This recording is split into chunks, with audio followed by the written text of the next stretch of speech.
Oke, kita lanjutkan tentang pidana mati.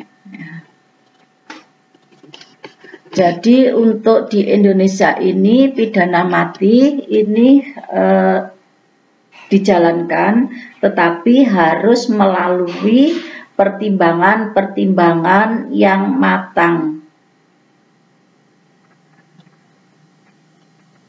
Ya. Isyarat yang diberikan KUHP agar pidana mati tidak terlalu mudah dan sering dijatuhkan, yaitu dengan cara bahwa bagi setiap kejahatan yang diancam dengan pidana mati selalu diancam pula pidana alternatifnya, yaitu pidana penjara seumur hidup atau pidana sementara sekurang-kurangnya 20 tahun penjara. Coba kalian lihat di pasal 365 ayat 4 dan pasal 340 KUHP. Jadi di dalam pasal tersebut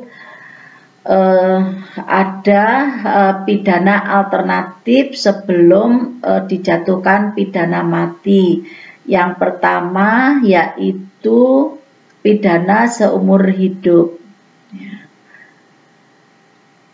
Apabila majelis hakim berpendapat bahwa pidana seumur hidup ini belum memberikan rasa adil, maka dilakukan pidana alternatif berikutnya, yaitu pidana sementara waktu sekurang-kurangnya 20 tahun. Artinya hakim ini mempertimbangkan lagi apabila dikenai atau dijatuhi pidana sekurang-kurangnya 20 tahun, apakah ini sudah memberi rasa adil atau belum.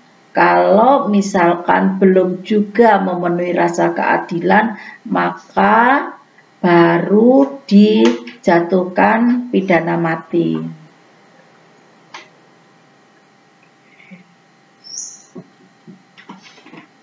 Next, ya.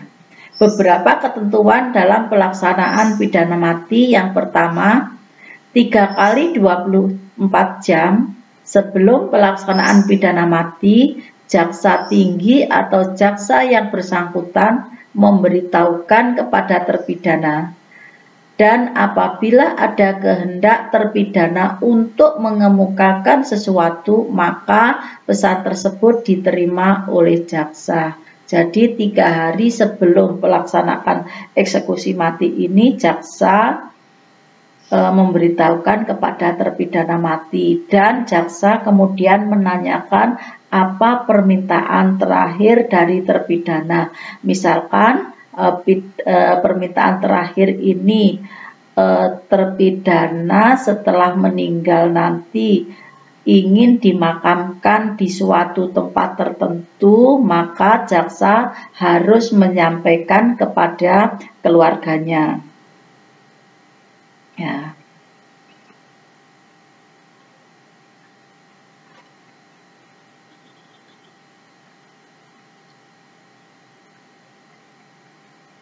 Kemudian yang kedua, apabila terpidana sedang hamil, harus ditunda pelaksanaannya hingga melahirkan. Kita tahu bayi yang dikandung oleh terpidana dia tidak bersalah, maka pelaksanaan pidana mati harus menunggu bayinya lahir.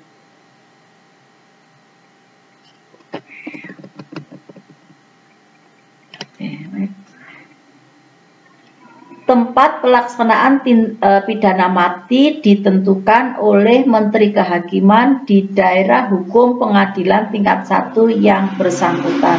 Jadi tempat eksekusi ini dilakukan di wilayah hukum di mana kejahatan atau tindak pidana ini dilakukan.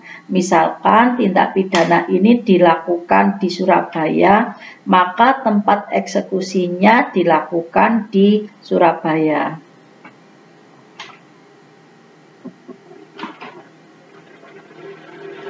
Kemudian Kapolda yang bersangkutan bertanggung jawab mengenai pelaksanaannya. Jadi pelaksanakan eksekusi mati ini merupakan tanggung jawab dari Kapolda.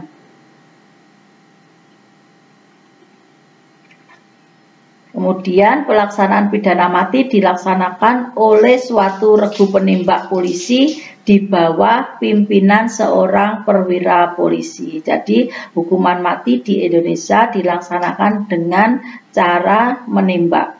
Ini berlainan dengan negara-negara lain. Misalkan di Malaysia, pidana mati dilaksanakan dengan cara hukum pancung.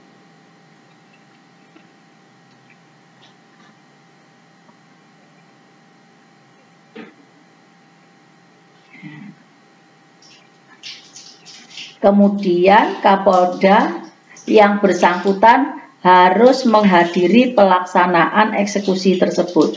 Jadi tadi dijelaskan bahwa Kapolda lah yang bertanggung jawab terhadap eksekusi mati, maka dalam pelaksanaan eksekusi tersebut Kapolda harus hadir.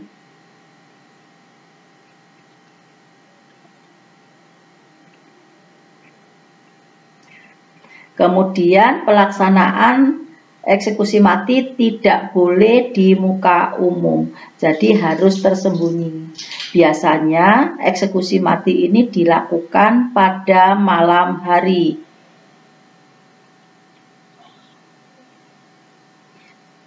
Dan disurvei dulu apakah tempat ini benar-benar aman atau tidak.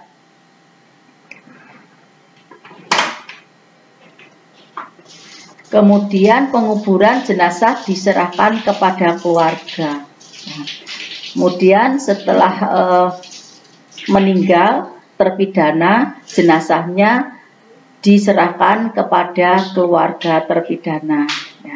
Kemudian setelah selesai pelaksanaan pidana mati tersebut, jaksa yang bersangkutan harus membuat berita acara pelaksanaan pidana mati, yang kemudian salinan surat putusan tersebut harus dicantumkan ke dalam surat putusan pengadilan. Demikian materi untuk pertemuan kali ini. Sampai ketemu pada pertemuan yang akan datang. Assalamualaikum warahmatullahi wabarakatuh.